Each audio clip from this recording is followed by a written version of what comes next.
Hi guys, welcome to Kenganda. My name is Janita Maya and this is the Repat podcast. And on today's episode, I have TJ, a mixed British Nigerian who has been in Uganda for a year and a half. Welcome, TJ.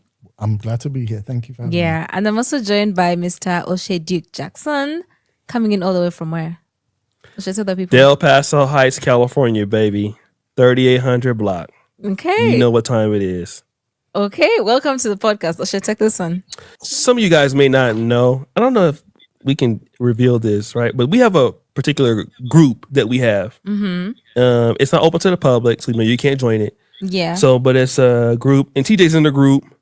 We meet monthly, and we have some discussions sometimes a little offline about different things that we may not talk about it. We're going to talk about it today. And you guys know I'm like way to the right conservative with a lot of my pro-black or Pan-African ideologies, right? Like really, really, really, would you say I'm really extreme to the right?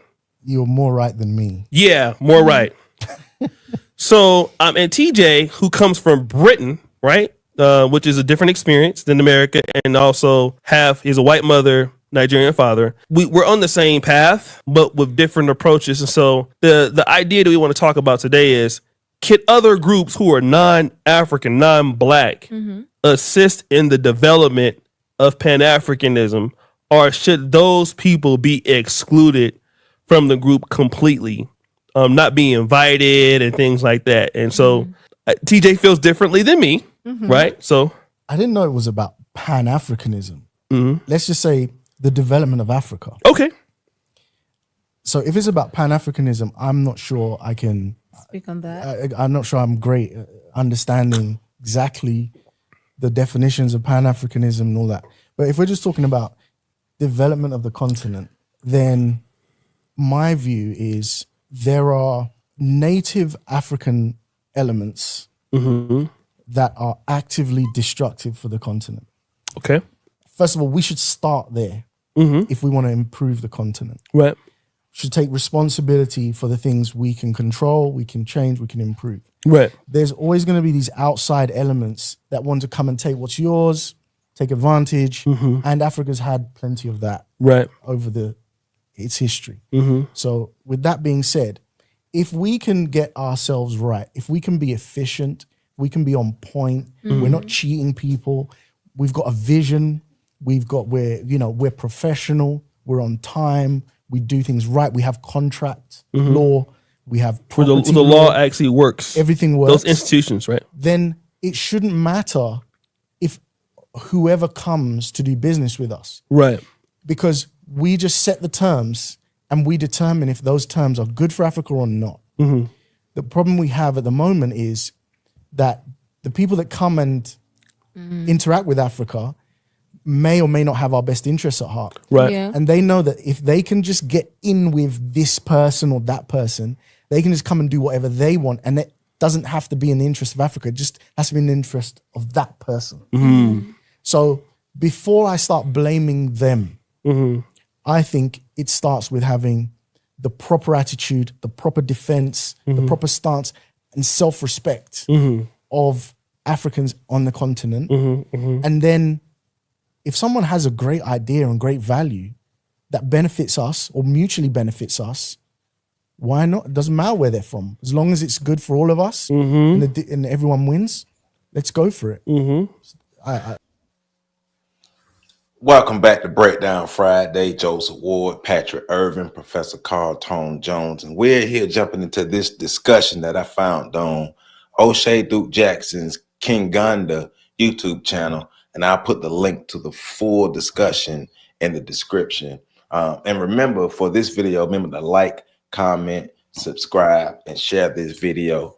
After this video is over, go to fetlifestation.com. Once again, that's fetlifestation.com, and check out PC, because he laying it down right after the show at 2 p.m. And make sure you go to thepax.org, as well as my website, ontheshoulders1.com. So all those links and all that information is in the description, so y'all can check out what we got going on.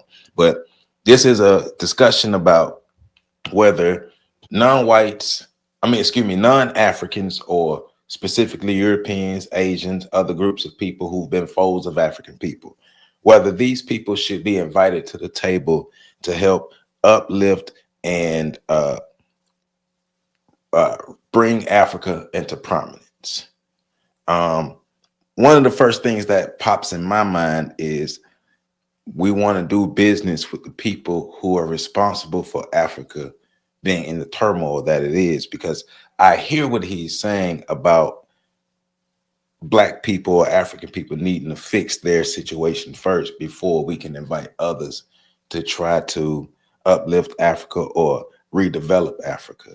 But I would caution him into doing that, because those are the people. Those people are the reason why we're all type of African people, but specifically continental African people are in the position that they're in now because of the outside influence, because of the colonization.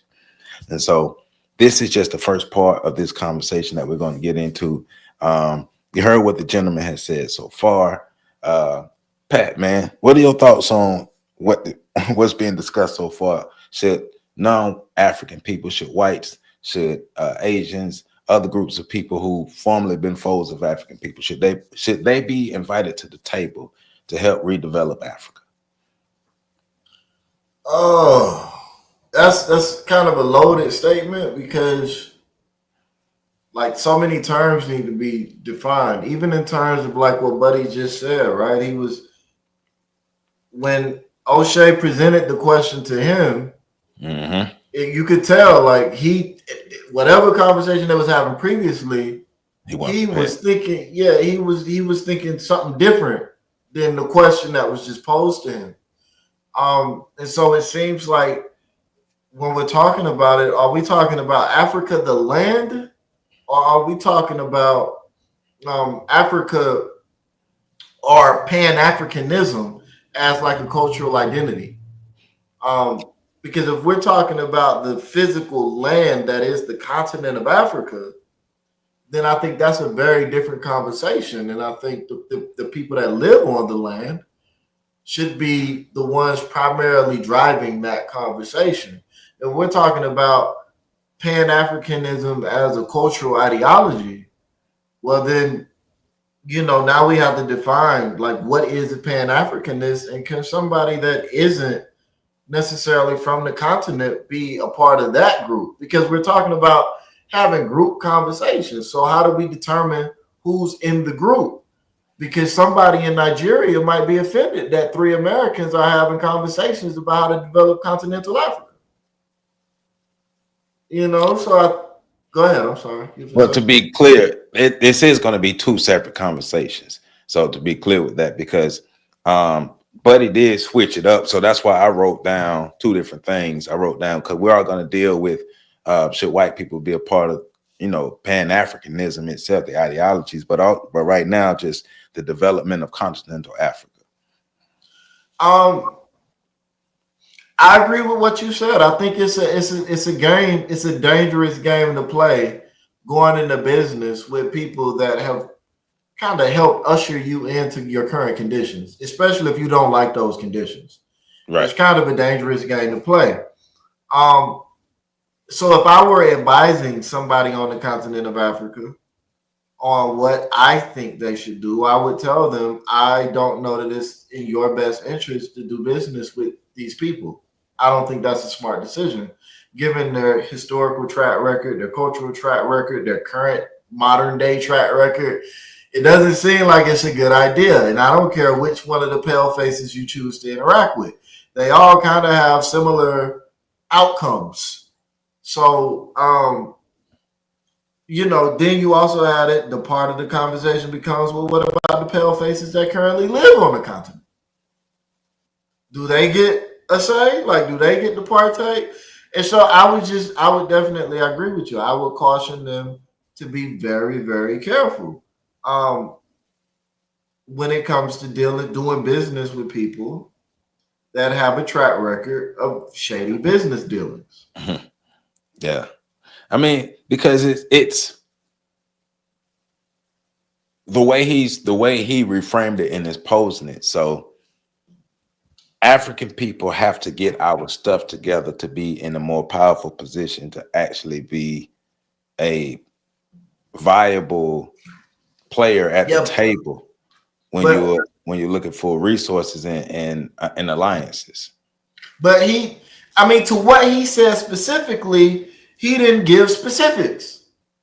So when he says Africans need to get their stuff together, right? What stuff? Like what needs to be gotten together? What is missing? Now, so it makes it hard to respond to what he said because he didn't really say anything. I got you, but okay. So my first thought though, when he says that is, okay, you're saying that African people need to learn. This is my thought. You need to learn. African people need to learn how to work together, and African people need to get over the strife, over the tribalism, over all these things. But one of the reasons why Africa is, once again, Africa's in the position that is in because the outsiders have been able to exploit the tribalism, exploit the strife between African people. So the assumption would be for African people to get their stuff together. The assumption would be that the white supremacists would choose to let up. Well, and I'm gonna say this, and then I'm gonna land my plane, because this is PC's realm. This is like what he do.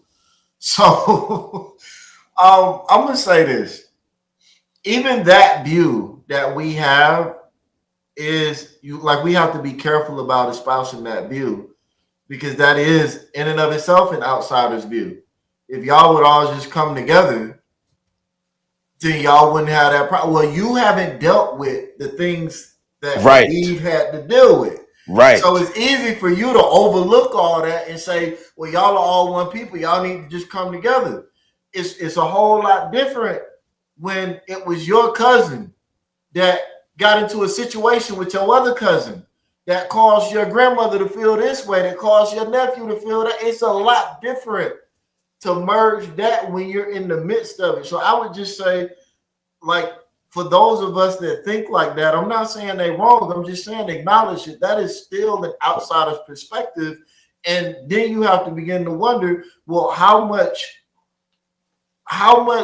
similarity are there? How many similarities? How strong are the similarities between your view and the white supremacist view when it comes to the fact that all you are the same? Right. I'm sorry. But it's also an idealistic view. Oh man, y'all know I stay ready. So it's an idealistic view, but how realistic is this idea, like you say, without factoring in all of the causes that got us to where we are? Because you have to factor in everything, as well as the outside or that external influence on the African people, which was a heavy influence to cause African people to be where they are today. But PC, man, go ahead and jump on up in this thing, man. So responding to, listening to what both Pat and I said, listen to what the gentleman said. What are your ideas on specifically non-African people being a part of the redevelopment of Africa? All right, so first, similar to what Pat said, I want to be real respectful here, because we don't know all the dynamics and we're outsiders. Right. As much as I believe that I'm African centered, I don't live there. I don't have to deal with the things they've dealt with decade in, decade out. Similar to how we got offended when Sarah Garvey, the good brother over there in Britain, who happens to be Nigerian, when he started talking about blacks in America, we basically told him to mind his business. It's similar here. So I'm not going to, in any critique that I have is done with a whole lot of respect for the fact that they are over there dealing with those circumstances and situations that have led to the turmoil, that's led to the colonization. They're dealing with that. So it's I look at it like from a lot of different ways. Like, we're talking about people trying to organize countries. We can't even organize organizations here. So we talk about They need to learn how to work together.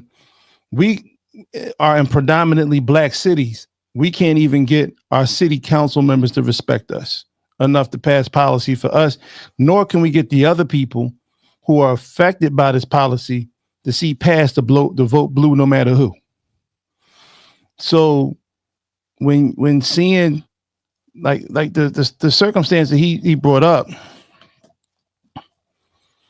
Africa has been the target far longer for its resources than this whole concept of America wasn't even a thought when the war. This is an ancient war, right? That it's kind of like water going up against rocks. Africa was the rock at one point, but the Europeans kept coming with the water, and eventually you get erosion, and it breaks down the barriers between them and you, and so forth. And now it's muddy, it's sandy, it's muddy, whatever. The bottom line is,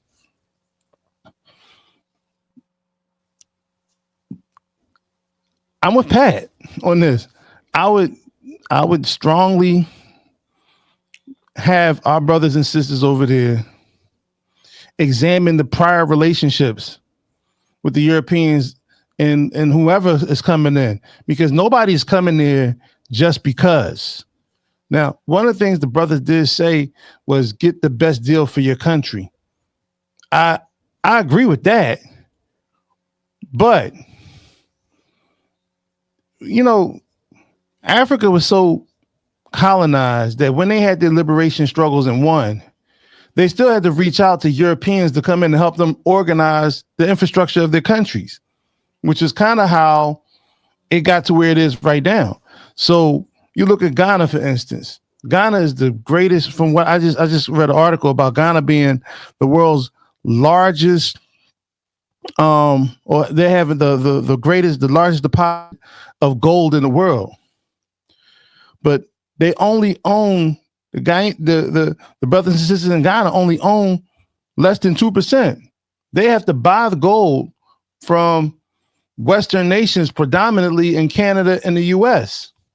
You go to South Africa, where the diamond trade, South Africa is known for diamonds, silver mines, and so forth. But diamonds is their staple product that they sell to the world. Well, less than 3% of that is owned by the native Africans. So they too see. So these are the types of relationships. In South Africa, only 7% of the population is white. The last time I checked. So, and even in the process with working with the Chinese, how many videos have we seen of the members of the Chinese community doing vicious and disrespectful things to the Africans in those countries, where they have spaces where those Africans aren't allowed to go? Mm-hmm. They have construction sites where they're horribly treating the African workers. They're implementing their culture. You know, I saw one video where it had a Shaolin temple. Now, I don't mind the young brothers learning it, but what else is coming with that? You know, what else to speak? Because Africa has its own martial arts. They have different countries in Africa have their own martial arts forms and techniques and traditions.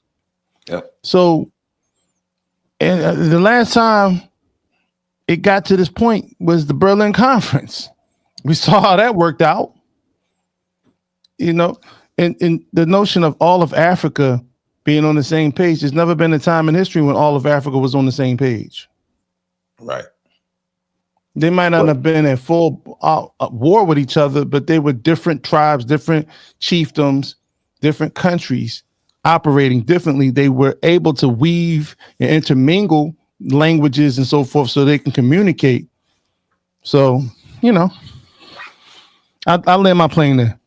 Well, but that's why, you know what I'm saying, it's an ideal, but how realistic is the idea of this one African nation? But, you know, like we all saying, we all in agreement.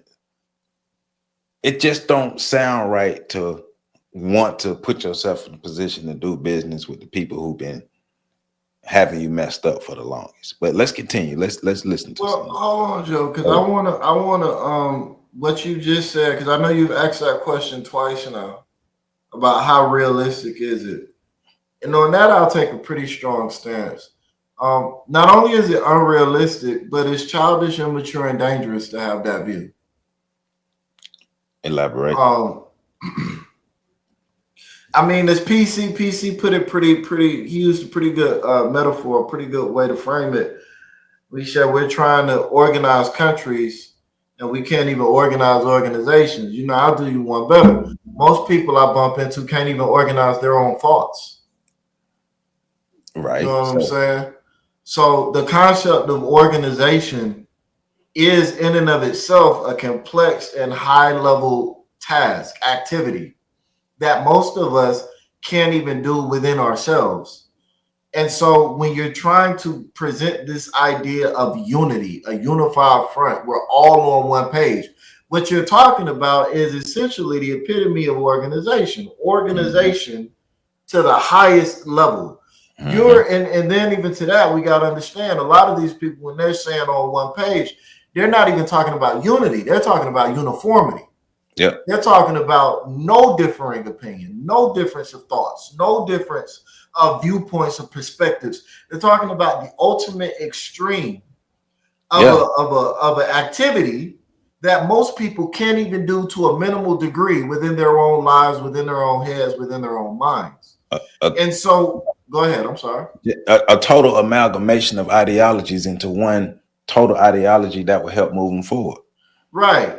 And so where it becomes dangerous is there's a failure of acceptance to accept that other people are different from you, but then also a failure to accept that you might be wrong. Because a lot of these people that are presenting these ideologies and these thoughts and these theories are presenting them from the standpoint that everybody's going to amalgamate, use your word, everybody's going to come together behind their idea. You know what I'm saying? Like everybody's going to unite behind what they put forth. And you see that oftentimes in the way they argue so strongly for their position. And then they say, well, we all just got to get united. I don't care what we do, but you do care what we do. Because if we do something that you don't want to do, you don't want to unite no more. Now you start talking about how we need to do something that actually works, and we all just need to come together. You circle the block. So that presents this level of rigidity of thought that belies the what's the word? The bigotry present in the way we maneuver throughout the world. And I use the word bigotry intentionally because I think most people can understand how bigotry can cause violence, can cause a problem. And so when I hear people talking about we all just need to get united, I can see that slippery slope from saying we all need to be united to saying we need to purge everybody that doesn't think like us. Like that's the next step in that thought process, because there's an inability to understand that other people think differently than you. One of the things that's beautiful about us three is that we all have the same destination in terms of our plans for our communities and our families. But how we get there, we're flexible. Joe, you highlighted this in the last show, and I think it was beautiful. Or maybe it was off the air, but for those of you that didn't see it, we was talking off the air, and Joe made a beautiful point about that. That flexibility of progress, you know what I'm saying? Like we're stubborn about the destination, but we're flexible about the route.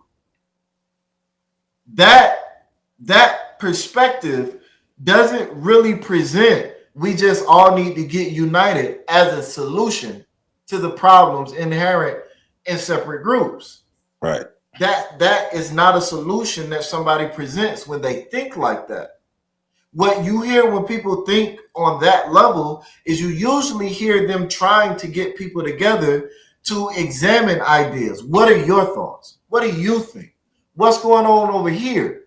What did they say? You know what I'm saying? Like, what are the facts? What happened here? They're trying to get everything together so that they can determine a pathway forward. They're not starting with saying, look, everybody got to get together. So how we going to do that? Because essentially that means all y'all going to get behind me.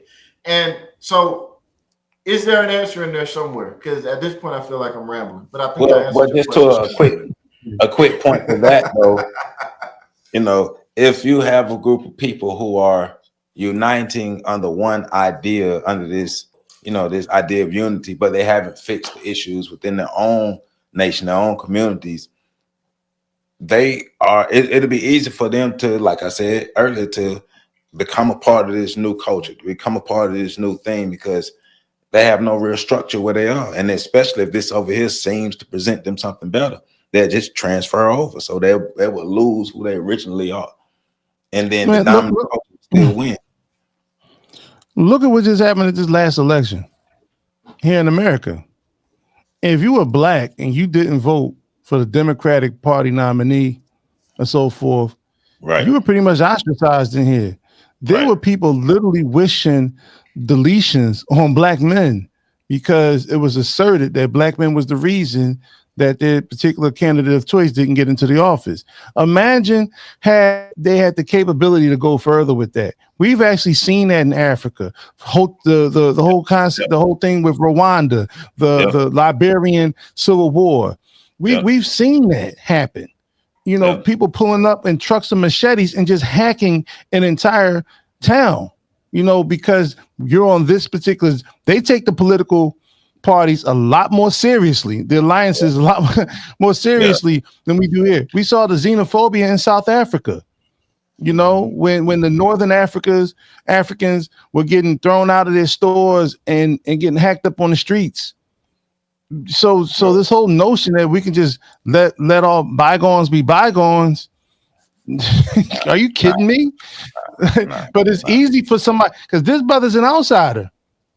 No matter what he said, he is from Britain. He just happened to be there for a year and a half in Uganda, is it? And he is of mixed blood. Definitely. So it more compassionate because he's already most likely having those dealings. In Britain, black people make up like 3% of the population. Yeah. So you can't get along in Britain without crossing that bridge. Yeah, his mother, but his mom is white and his dad is black. So yeah. And the most dangerous form of anything is the righteous form of it. And what you see from the left here in America is righteous bigotry. Yep. Let's continue. That's the way I see it. Okay, so let me just talk about that in terms of a country like Singapore. I don't know if the guy's name was Jack Long Koo or something like that. Yes, I'm familiar with the guy. Amazing leader, great leader. So Singapore was kicked out of Malaysia in the early 60s. Yeah. He even cried on television. Ex-British colony, by the way. Ex-British colony. Yeah. And they had no real natural resources, and so the resource they had was the investment in the people. So what he put together was, okay, listen, you international companies that would like to use Singapore, which is like a hub for, you know, the Asian tiger countries. I don't know which ones those are, but I think it's like Malaysia. What are the Asian tigers? Indonesia. Singapore is one of them. Whatever. In that region. Yeah, that region. So Singapore became like a hub for trade, processing oil. Yes. And he made people say, hey, listen, Taiwan, I believe, is one of them too. Asian tigers. Guan Yu. There you go. Guan. Brilliant guy.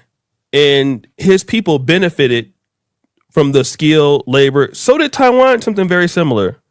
So those are countries in which I can see that this has happened. Now, let me get on my conspiracy theory. I'm going to say something that I can't prove, but I want to just say it.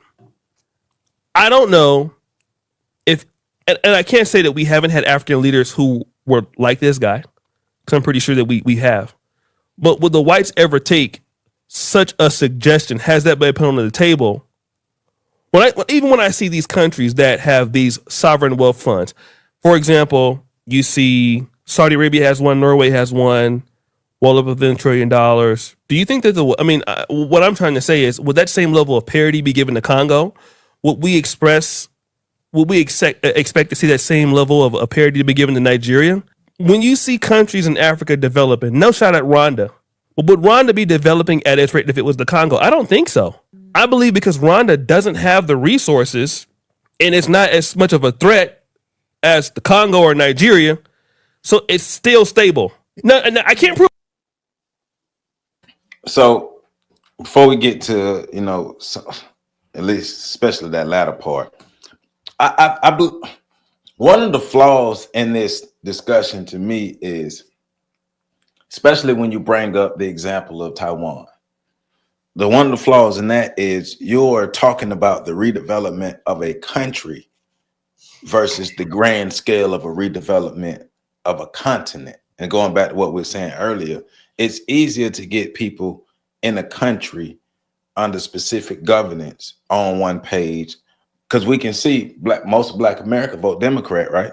So it's easier to get people within the country on that page and that mindset versus a continent with like 54 different countries. So I think that's one of the biggest flaws when you're looking at examples of how to redevelop Africa.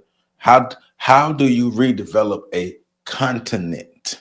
If we're talking about Africa as the grand scale, it's a continent. So how do you redevelop a continent? And looking at examples of a country, I don't think are viable enough to help redevelop a continent. That's me. Go ahead, Kishi. No, it's interesting because this is, I'm not going to call it a straw man's argument that's being made. There was a lot of rambling going on there, but trying to make sense of it. Yeah. Trying to make a little sense of it, excuse me. Okay. Let's just look at what happened in the last year. Nigeria, which is a country which half of the country is without natural power, without a source of power. Like half of the country is literally in the dark. They power 75%, I believe it's 75% of France's uranium-driven nuclear power plants. They literally stated that they wanted to claim the uranium. I believe, now I might be wrong about this. They wanted to claim rights to their uranium, and they shut off France's access to it. France then goes to America, and then America goes to Nigeria to bully Niger into compliance. Right. This is the relationship that we're talking about. These are the relationships in which these individual countries are primarily owned by Western interests. Mm-hmm. These countries, they have to borrow money from the World Bank in order, and the International Monetary Fund, in order to produce infrastructure, upgrade infrastructure, or just their basic needs in their countries. They're purposefully underdeveloped by these Western interests. Say it again. They're purposefully undeveloped by these Western interests. The levels of, they love when, like, there was just an article a few days ago talking about I think Dr. T.S. Johnson shared it on Facebook about Africa losing, the monetary value of African currencies losing value. And people outside of Africa look forward to this so they can buy up bits and pieces of the African infrastructure. It's called austerity. And so different countries are buying up chunks of that particular country. So now they have ownership within those countries. They get to dictate policy. They also get to impose embargoes when things don't go their way.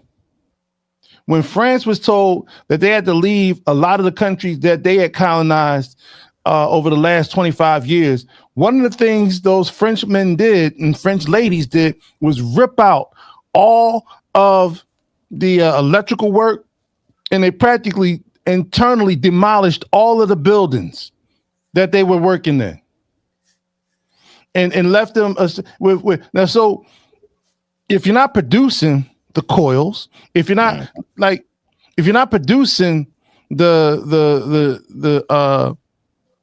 steel, the iron that you're going to need to rebuild all this stuff, what happens? You have countries that are left in ruins.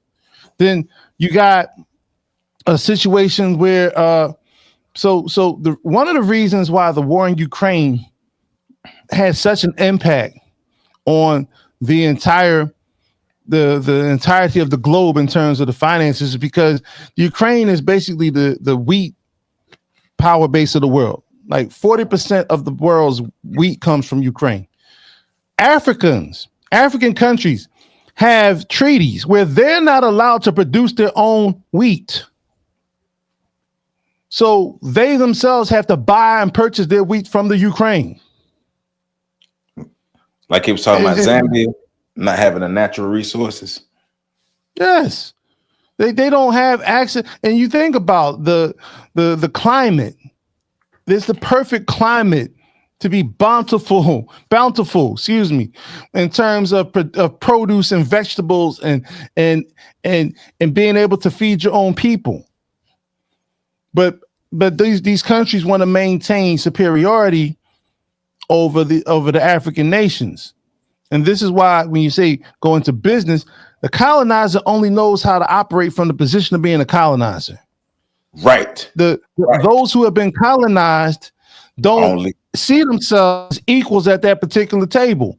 It's like when Pat, you remember we had the call and the white girl asked, can she join our organization? And I said, no, absolutely not.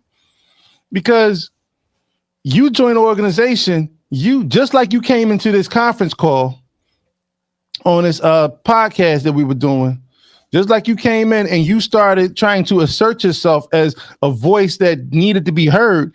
And all the people on that line, staunch Black nationalists and Pan-Africanists, acquiesced the mic to her, gave her room. They changed up the way they were talking. They softened their language, and they gave her the ultimate respect. Meanwhile, she was as unapologetic as hell about her position and stance and so forth. And that's the problem when you bring people, like you bring a bully into a room with the person they've been beaten on their entire life. That person has swung back, but then got punished for swinging back.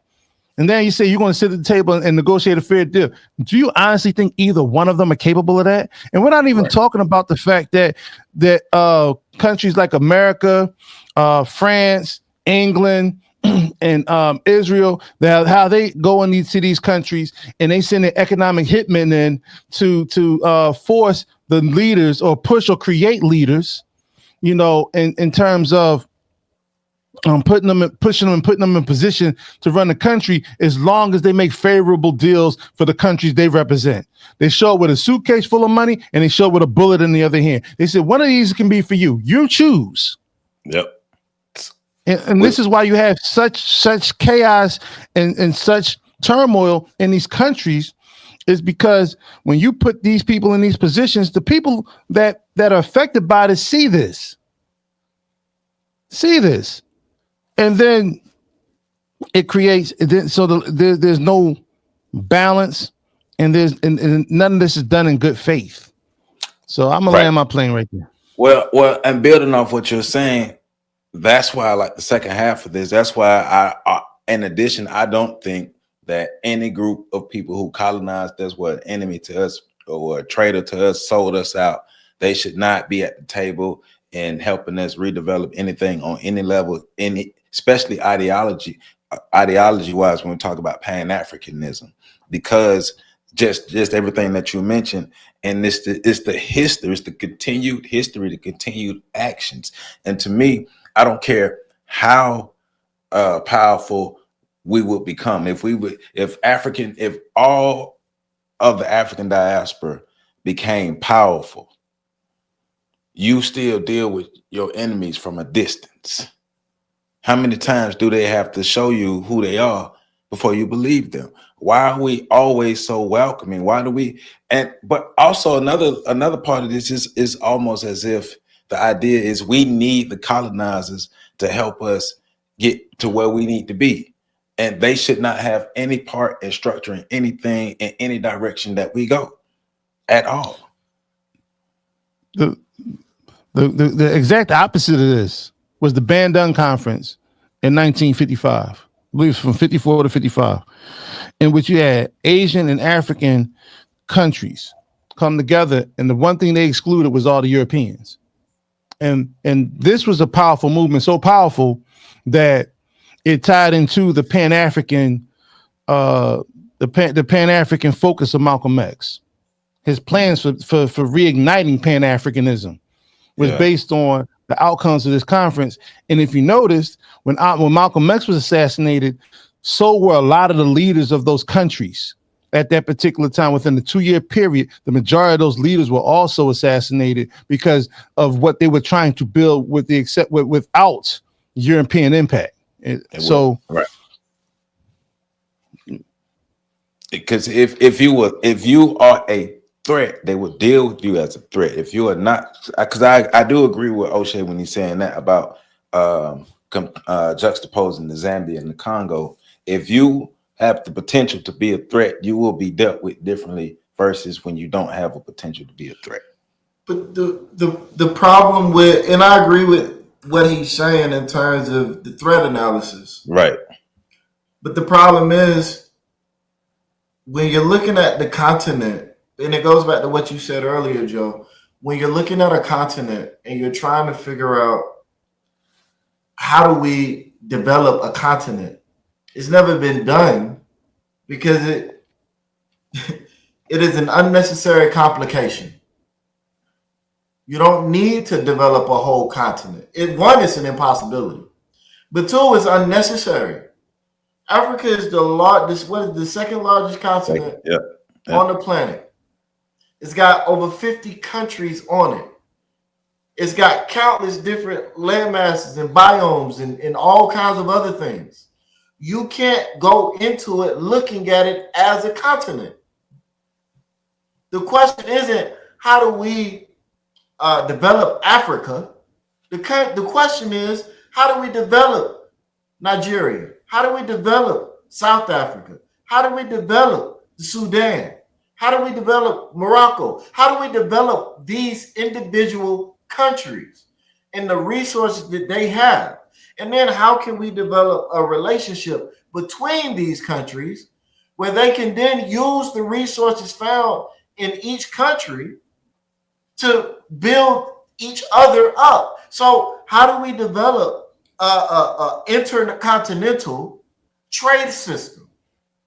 How do we develop an economy where these countries are now maneuvering resources and intellectual capital and dollars and all of these things amongst each other? And then the only reason for Africa to be a bloc is when Africa as a bloc needs to repel another bloc. Mm-hmm. Outside of that, you're not aggregated just to be aggregated. Like that's not the optimal state of existence. You aggregate when you need to repel a force larger than you. But when you can handle it on your own, handle it on your own. Why punch somebody when a slap will do? Necessary use of force.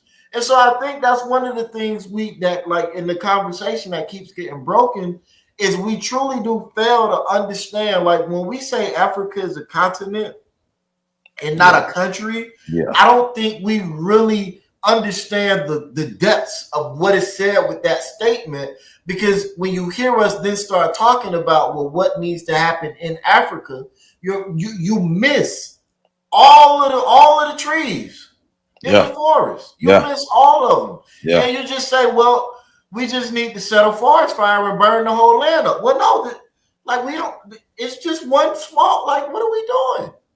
But that's looking at helping Africa through that Europeanized lens. Exactly my point. Which is a problem for us. So, but let's continue a little further. What I'm saying, so I'll say this, but I've noticed that the more resource-rich places are not able to develop, and so what I'm saying is, when we talk about these institutions and systems, when you look at the Singapores and Rwandas, they're not necessarily threats. And even if they do develop, the Singapore is not going to challenge anybody for global supremacy at any level. But the Congo could, I think. Nigeria could, I think. Mm-hmm. You know, Nigeria could run the world. I think that the one thing is when we have these other groups that are coming in, because we already know what happened with the Biafra War. These companies, Shell and other these people, while they brought Christianity to the South region and the Muslim was the North, who did they support? They supported these Northerners against the people that they trained how to do things. And it was only for them to keep power and things like that. So I'm not against the development of Africa for other groups, but then why do they want Africa to develop? Will it be at their downfall? That's the question. I think when Singapore, they don't really care as much. But I think with the Congo and Nigeria, you're not going to let Nigeria with 200 million people population, that kind of fertile land, develop like that. And that's my worry is that, okay, why do they want to let these people develop when we've already seen that they don't? And if it was that level of parity towards Singapore and what we've seen in Taiwan, I wouldn't have a problem with it. But Taiwan and Singapore don't have as much to offer as these other countries, and I just don't feel like they would allow them to do that. I can't prove that. I don't know how far you planned on letting it go. Not speak your piece. I think right there we have another problem, and in this, and I know O'Shea is just spitting out his theory, so it's not nothing like that. But I get what he's saying, but I disagree with it. There's a failure to understand the totality of exports. South Korea has a population of about 50 million people. K-pop dominated the U.S. It was a major cultural export, a major one. Japan has a limited population, right? I'm not entirely sure what the exact population of Japan is right now.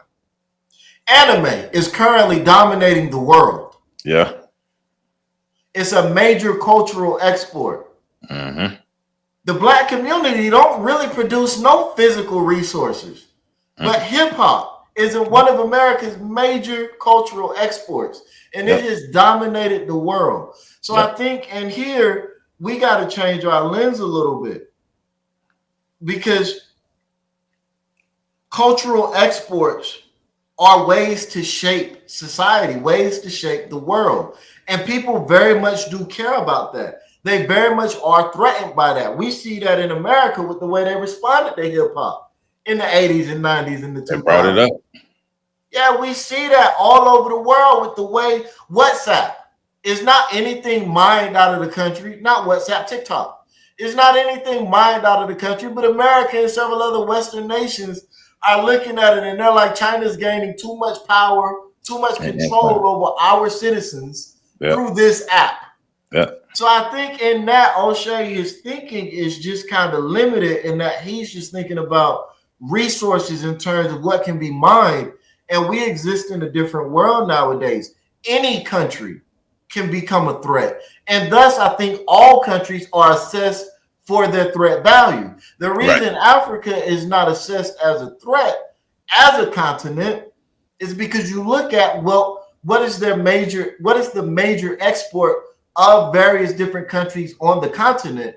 And for the most part, it's all physical resources. Well, who owns the raw production facilities? Those tend to not be the countries of the places where the raw resources exist, right? The colonizers. So there isn't a threat there. And because they control the thought processes and a lot of other things of the leadership cast in these places, there isn't a threat there either. So I think it just like when we start talking about threat assessments, threat analysis, the determination of what is a threat, defining threat, we got to be a lot more nuanced and a lot more savvy in terms of what's actually happening in the real world than to simply say Nigeria could be a threat because it's got 240 million people in it. Because as I just said, South Korea has a population of 50 million people and it took over America. But it's not a threat. It's not a threat because their leadership is part of the. Yeah. Right. And that's the same sentiment. That right there is the exact reason why a lot of African countries are not a threat. Right. That's kind of what I'm getting Right. to as well. Right. That's the foundation of it. Is part of the Trilateral Commission. So the argument he's making, essentially what I'm saying, doesn't make sense because you're saying, well, these people aren't a threat for this reason, not acknowledging that the people that you are advocating for are also not a threat for that exact same reason. Right. Mm-hmm. Right. Yeah. Yeah. I mean, the ones that was the threat were taken out. That's Muammar Gaddafi was taken out. Right.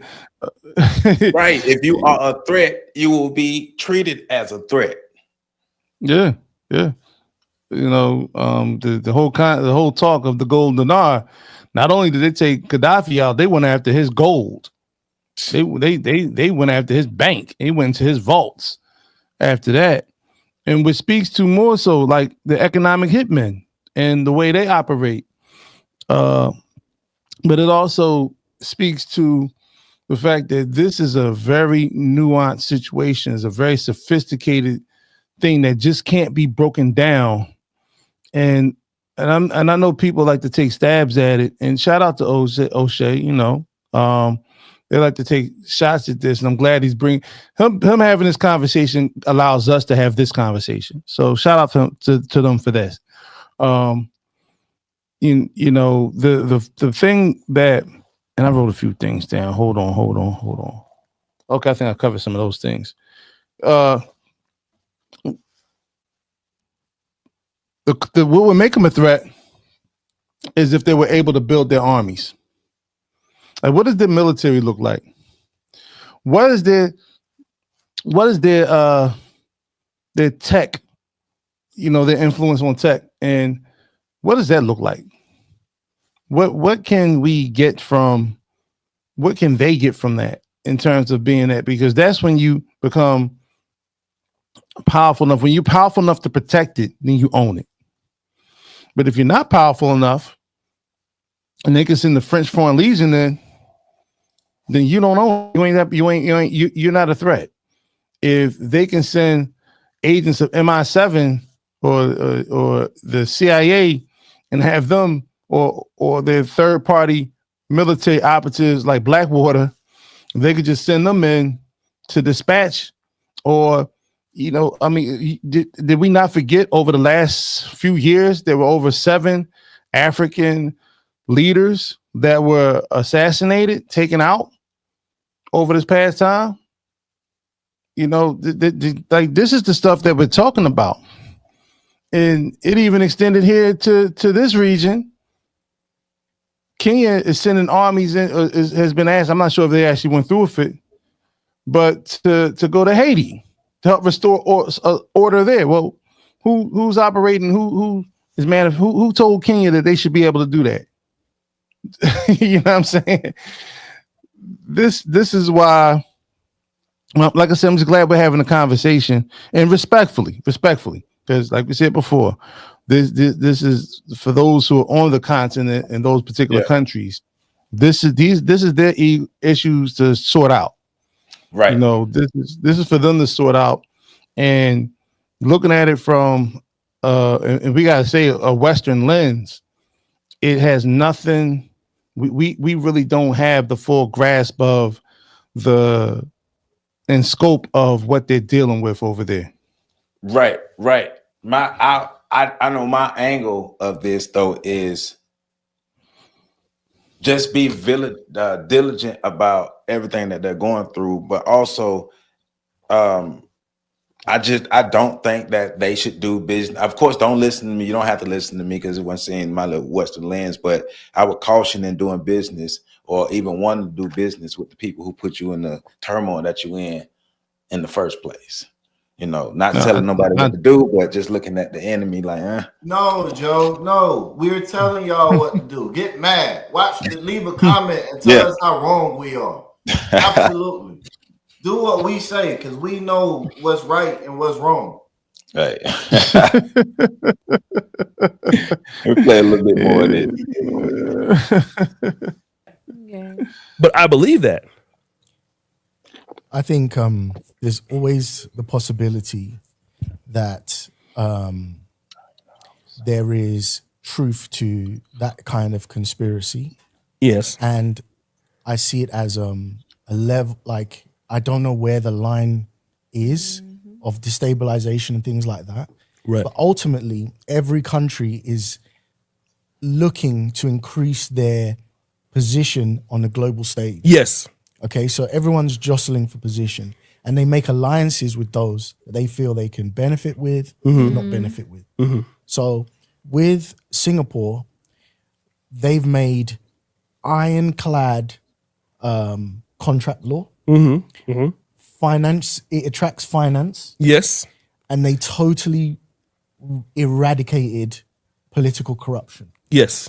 What they did was they paid everyone in position highly, and then if anyone stepped out of line, the level of law that will come down on that corrupt person was different. It's death. So it just totally disincentivized corruption. Yes. And it worked.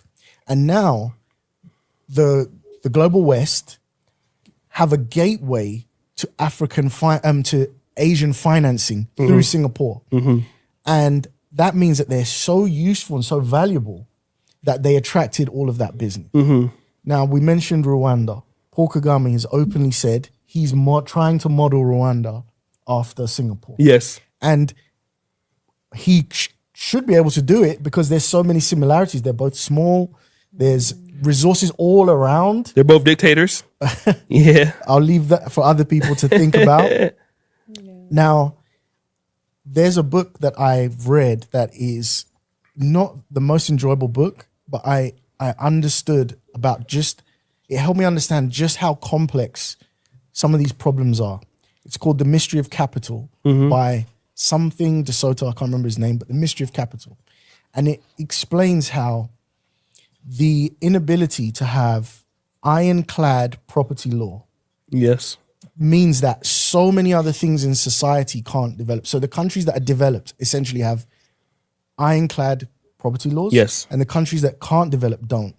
When you look around Africa, most countries have, and I'm going somewhere with this, please excuse me. Yeah, go ahead. Do you think? But most countries around Africa, they have minimum of 2 types of land property ownership. There'll be tribal, there'll be governmental, and then you could even say maybe those 2 can fall victim to the government just saying, we just own this bit of land now. They'll make up some pretense and say, this bit of land is now for us for doing this development. They can dress it any way they like. Yes. Essentially, it's a land grab. Yes. And I think many African countries could say they have experience with this kind of behavior.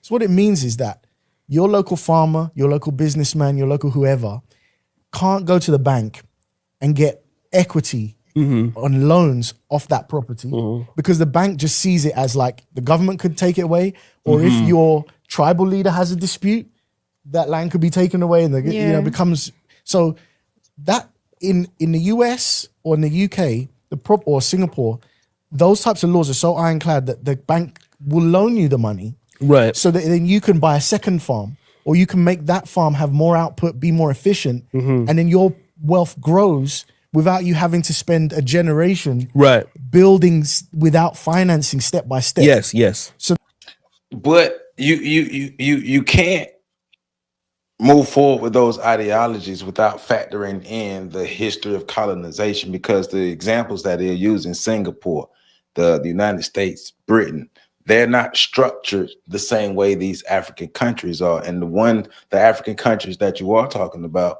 a lot of times those African countries, the leaders are US or Western implants, or the ones who are pushing the Western ideologies and helping to keep that. So in the sense that the oppression and the outside rulership is still there for the African countries. So you're expecting colonized countries to be able to exist in the same fashion as uncolonized, as a country like Singapore, who's uncolonized, or the whole of the United States or the whole of the UK, right? And it's, to me, it doesn't make sense. It doesn't line up. It's not fair comparisons. It's apples and grapes, because you're talking about using Singapore as an example of a gateway into Asia, right? Right. But these Asian countries are stronger than these African countries. Nobody's going to use Singapore to go into a gateway. I mean, as a gateway to get into China and just whatever, be able to take over China. No, China is a stronghold already. So of course, China is already doing business with the US. China's already doing business with the US. China already has footholds within the West. The UK already has footholds in other countries around the world, in the US as well. So you're using these countries that already have these power bases as examples of being able to build up or redevelop these things and building alliances. But you're still talking about building alliances with the people who put you to building alliances with countries that are power bases that will have some superiority over those African countries who are looking to develop. Once again, going back to what Frantz Fanon is talking about in his book, The Wretched of the Earth, is you purposely underdevelop these countries. So they will need you to redevelop themselves, continuing that perpetual cycle. That's what I'm thinking. Well, one of the things that I'm taking, I had to double check just to make sure I know what I was talking about. Singapore, one, it doesn't have natural resources. Not to the point where you would need it. Singapore served as a hub, as you stated, for Western impact or influence in that particular region. So basically, it was like Hawaii is for America. Basically, is a place to put a base. All right. So, but Singapore was redeveloped into one of the it's like a economic hub, where a lot of business transactions take place in Singapore. So it still got developed by the Western countries who built banks over there. So you got Singapore, Malaysia, all those places, they got banks and buildings. Those big buildings are banks for the most part. And so this is where the imbalance of it all comes into play, because Africa was colonized primarily for access to the resources that were redistributed around the world. Singapore wasn't that place. So this is where the correlations don't fit. Right. And in terms of the geoplan, there was no Berlin Conference for Asia. Right. So the relationship, and let's be clear, the relationship between the Western world and Asian countries and the Western world and Africa is two totally different relationships. One is, we can have a handshake and agreement and might be able to come to the table with something. The other one was a lot of bloodshed, fire and brimstone. We take people who were kidnapped and taken into custody against their will for crimes they never committed. And so you got King Leopold. We still don't talk about that travesty that happened in Congo.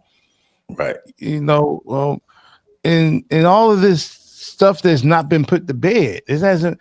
Africa, you know what? Just like we say here in America that we deserve reparations, every African country that was violated by the interactions between them and the Western world, specifically European nations, they need to be repaired before any of this stuff should happen. Yep. They need to be repaired. They need to have a lot of their debt written off. The International Monetary Fund, the World Bank needs to write off all the debt. These central banks, the Bank of England, or the Bank of London, excuse me, the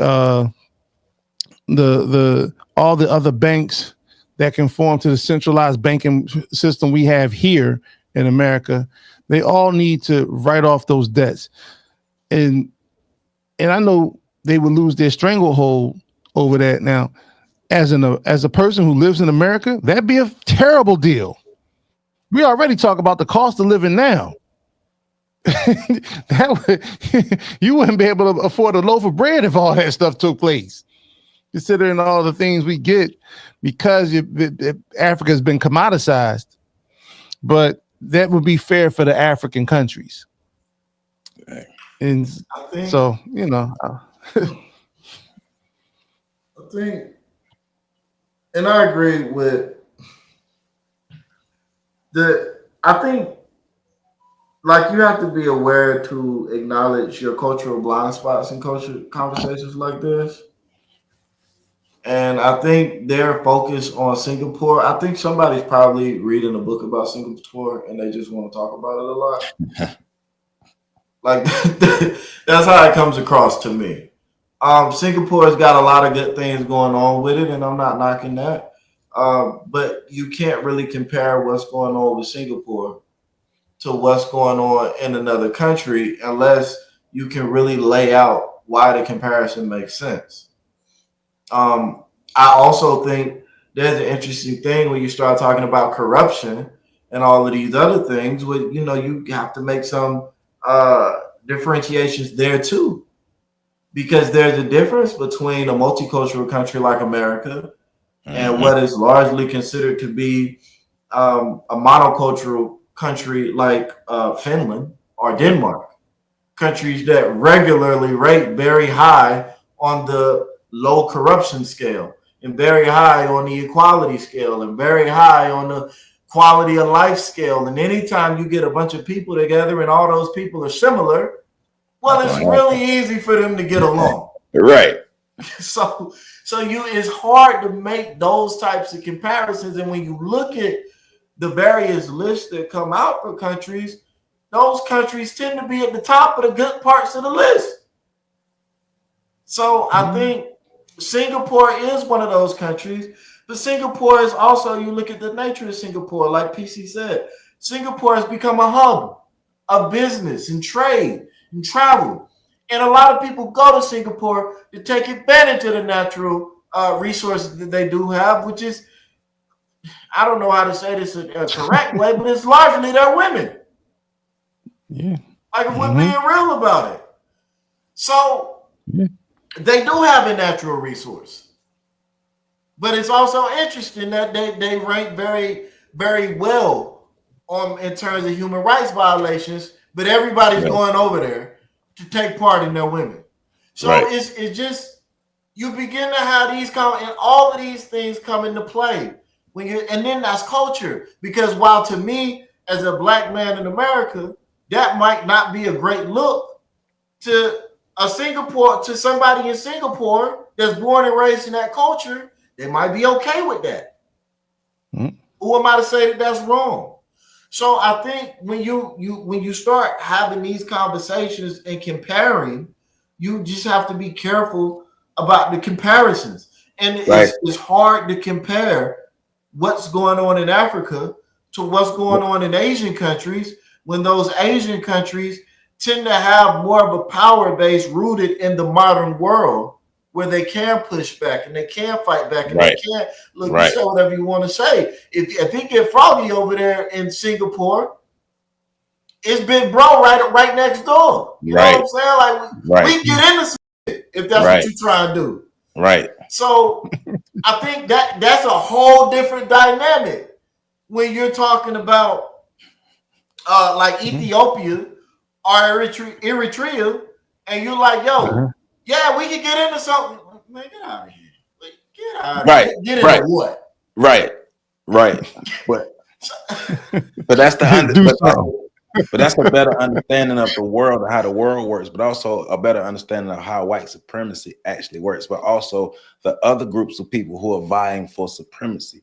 No matter what, at the end of the day, African people, we have to understand no matter where you are across the globe, we have no friends outside of ourselves. And for a large part, we're not even friends to ourselves because we've never learned to do that, because we've never had to do that on a mass scale. So like Pat said earlier, it's the development of the group of people where they are. And until those groups of people develop in a healthy manner for themselves, in a positive manner for themselves, you're still going to have the fracturing. Now, if you're talking about a grand scale, every country in Africa would have to do that. And if you're talking about a Pan-African scale, the diaspora would have to do that. But we can see the diaspora, if the diaspora clearly doesn't want to do that. But where you are, how can you best develop what you're doing in your neighborhood and all those things. We have to think on those scales. It's like that, how do you eat an elephant? One bite at a time, because we're looking at a grand plan with no real blueprint of how to do it. There's no blueprint on how to do what the gentleman is talking about, what TJ is talking about. There's no blueprint to it. And the blueprints that you are using, they are flawed when it comes to comparing them to the African countries because of all of the factors that go into why the African countries exist the way they exist today. You want to play with the same people who keep pushing you down in the sandbox. So you're like, well, we're going to get stronger. And when we get stronger, we can be on an equal playing field with these people and everything going to be cool. Keep thinking that. Keep thinking that. So once again, man, PAX Inc. thepax.org. Make sure you check out the website, thepax.org, fetlifestation.com, fetlifestation.com. Go to it right now. Love you all. On the shoulders, one.com. Make sure y'all catch the next videos. Keep supporting what we got going on. We love y'all. We'll be back next week. Peace out. Enjoy y'all holiday and y'all weekend and stuff.